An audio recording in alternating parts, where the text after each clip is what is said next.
કેમ છો વિદ્યાર્થી મિત્રો?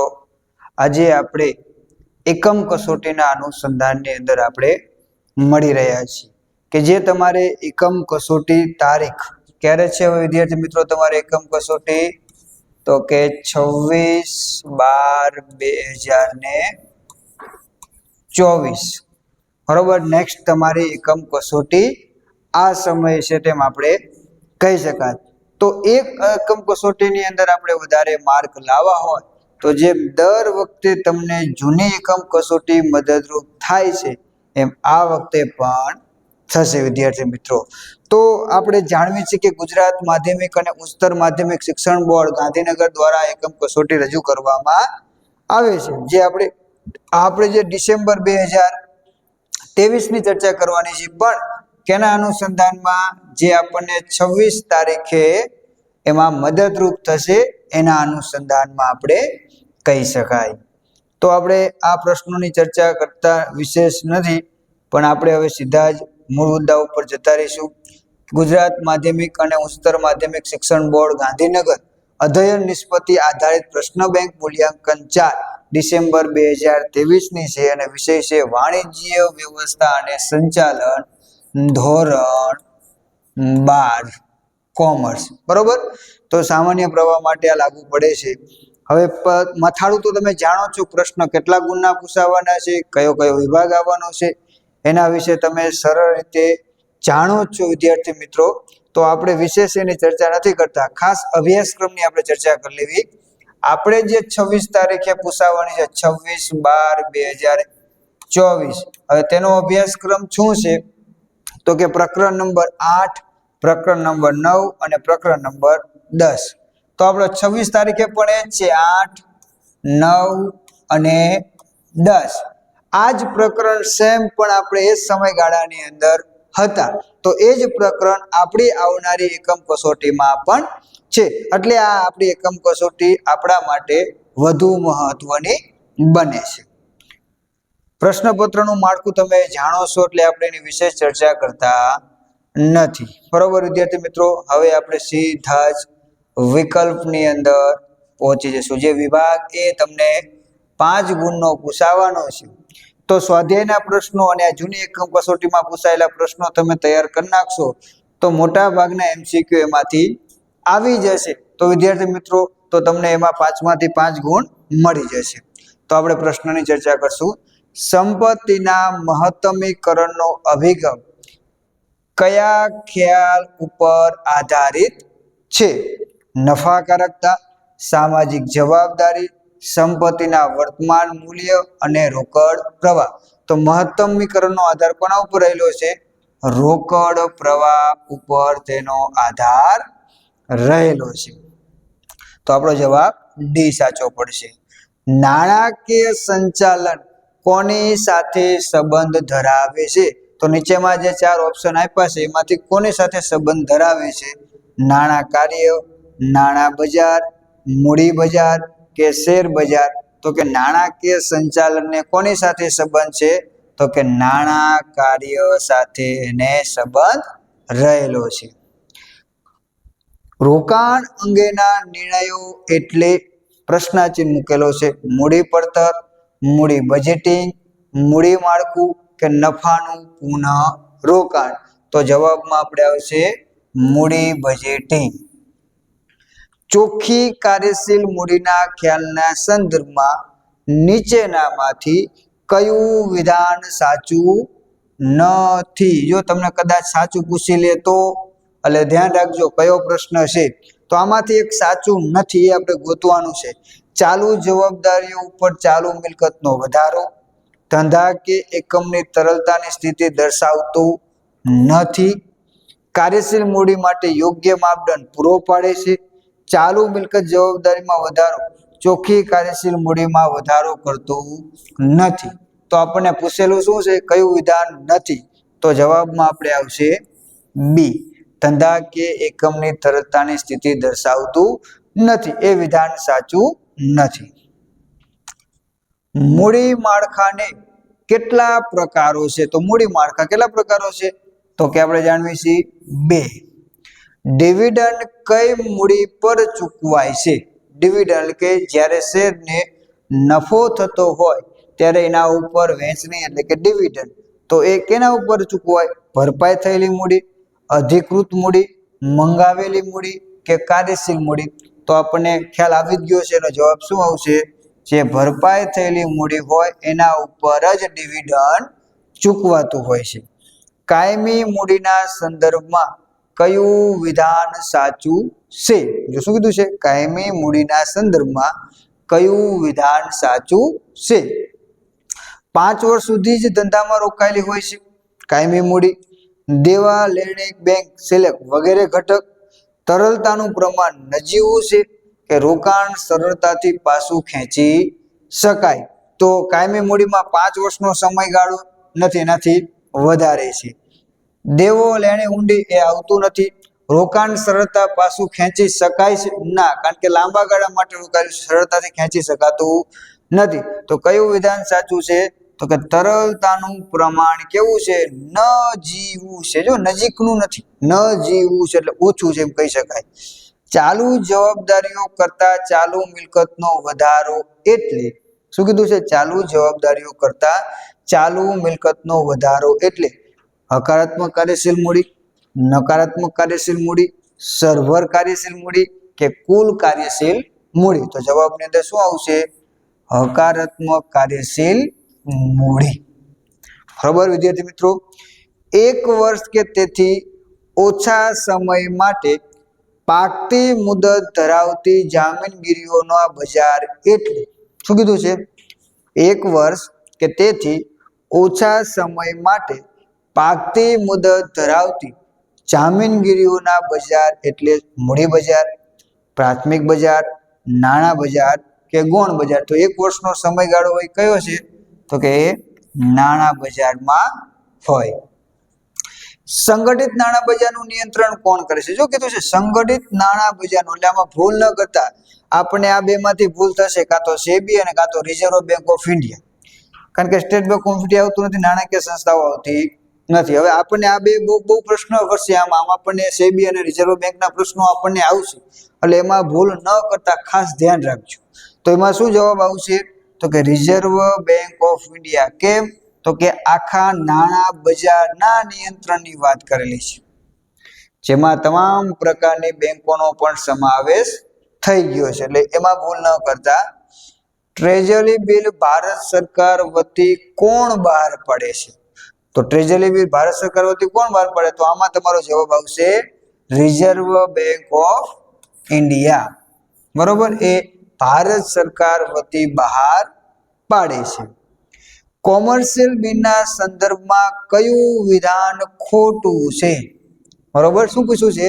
કોમર્શિયલ બિલના સંદર્ભમાં નીચેનામાંથી કયું વિધાન ખોટું છે? સરકારી જામીનગીરી છે, ધંધાના વ્યવહારોથી ઉદ્ભવે છે, વેપારી બેંકો વટાવથી આપે છે કે હસ્તાંતરીય સાધન છે? તો એ સરકારી જામીનગીરી છે, એ વિધાન ખોટું છે તેમ આપણે કહી શકાય. 1956ના જામીનગીરી કરાર કે નિયમન ધારા અન્વયે શેર બજારે કોની મંજૂરી મેળવવી પડે છે? કેન્દ્ર સરકાર, SEBI, reserve bank of India અને નાણાં પ્રધાન. બરોબર, શું કીધું છે? 1956ની જામીનગીરી કરાર ધારા અન્વયે શેર બજારોએ કોની, જો આખા શેર બજારની વાત કરી છે, શેર બજારે કોની મંજૂરી લેવી પડે છે? તો કે એના માટે કેન્દ્ર સરકારની મંજૂરી લેવી પડે છે. ડિપોઝિટરી ધારો કયા વર્ષે અમલમાં આવ્યો? 1991, 1992, 1995 કે 1996? તો ડિપોઝિટ ધારો ક્યારે અમલમાં આવ્યો? 1996માં અમલમાં આવ્યો.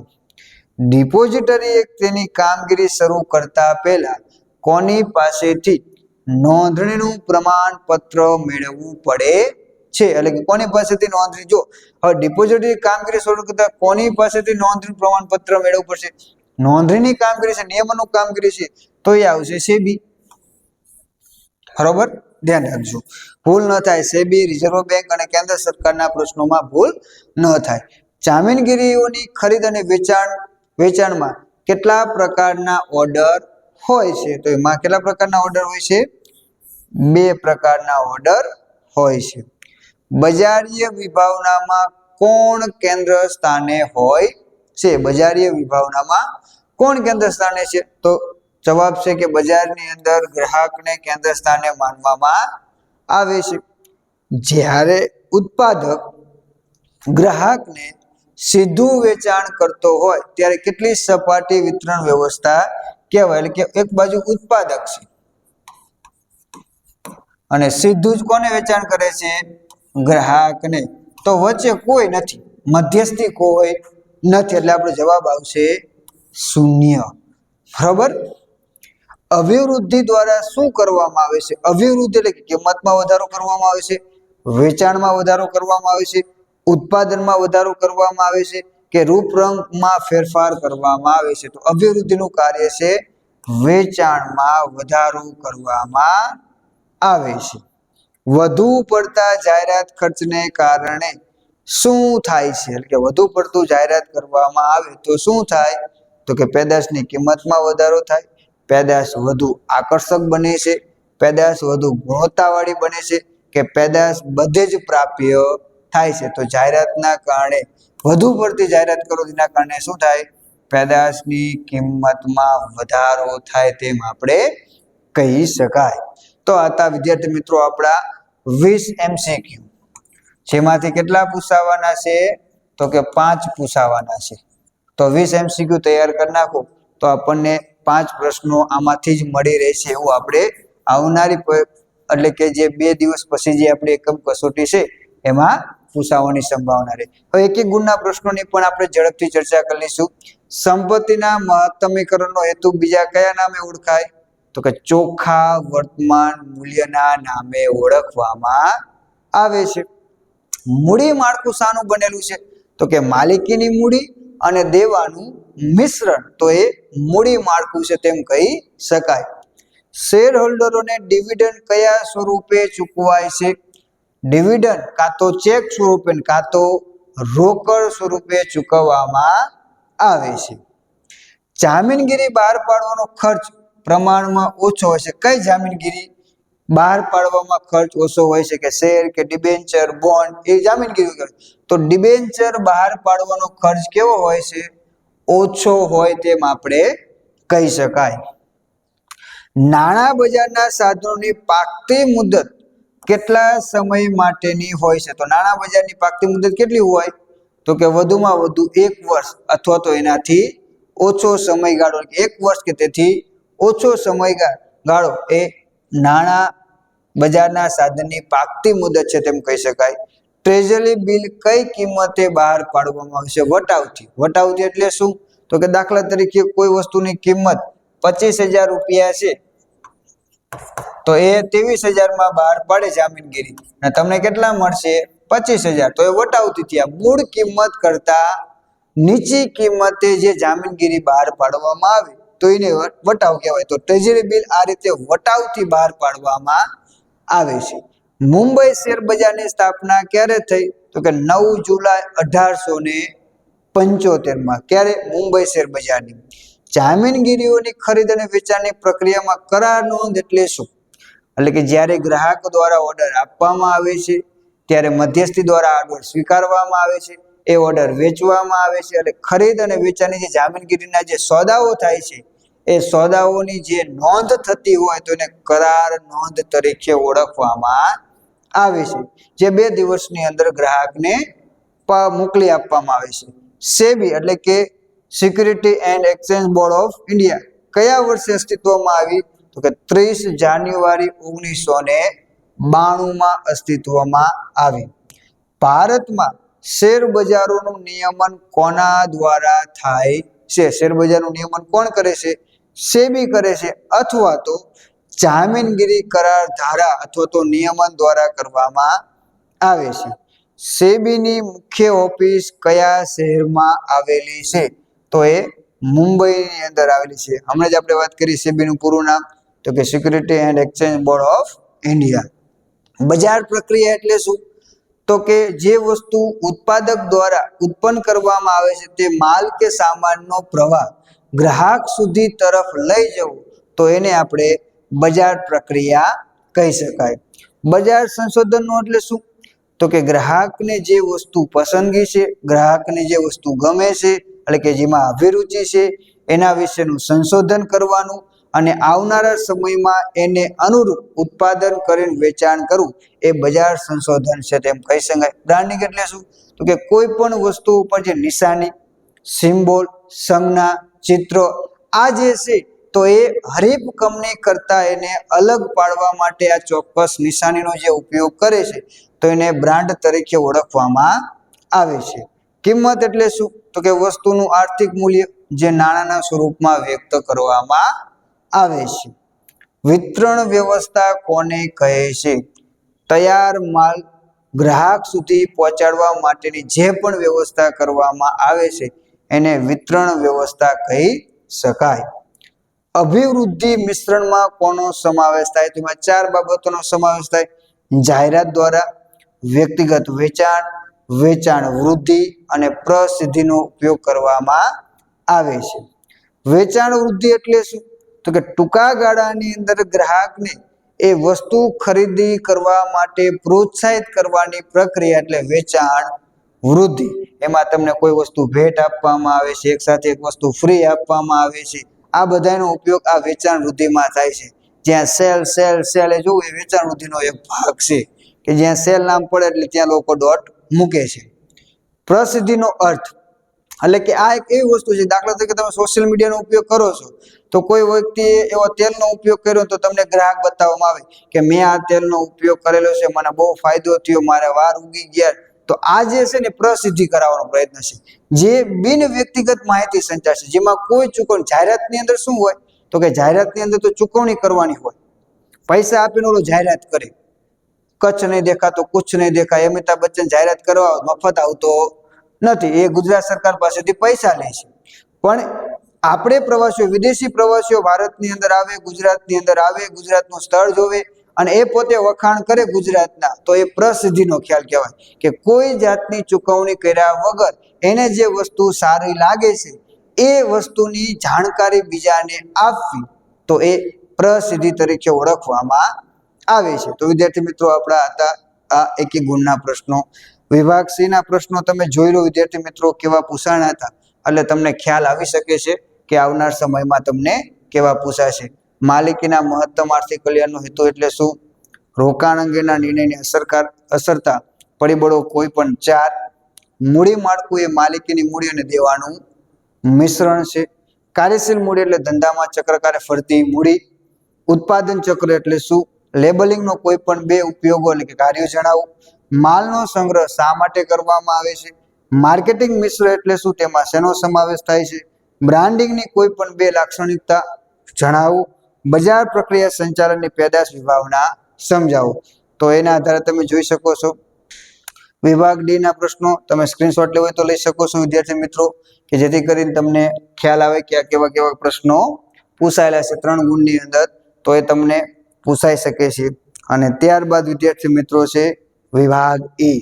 હવે આપણી પાસે જે આ 3 ચેપ્ટરો છે ને એમાં બોર્ડમાં એક જ ચેપ્ટરમાંથી 5 ગુણના પ્રશ્નો આવવાના નથી, પણ હવે એકમ કસોટીમાં તો છે એટલે આપણે 5 ગુણના પ્રશ્નો આવશે. તો કેવા પ્રશ્ન પૂછાઈ શકે તો આના આધારે તમે જોઈ શકો. કદાચ તમારી આવનારી જે એકમ કસોટી છે 2 દિવસ પહેલા, તો એમાં આવા પ્રકારના અને આ ચેપ્ટરના 5 ગુણના પ્રશ્નો પૂછાઈ શકે. નાણાકીય સંચાલન એટલે શું? તેની લાક્ષણિકતા સમજાવું. નાણાકીય સંચાલનનું મહત્વ સમજાવું. મૂડી માળખાને અસર કરતા પરિબળો જણાવી આંતરિક પરિબળો સમજાવું.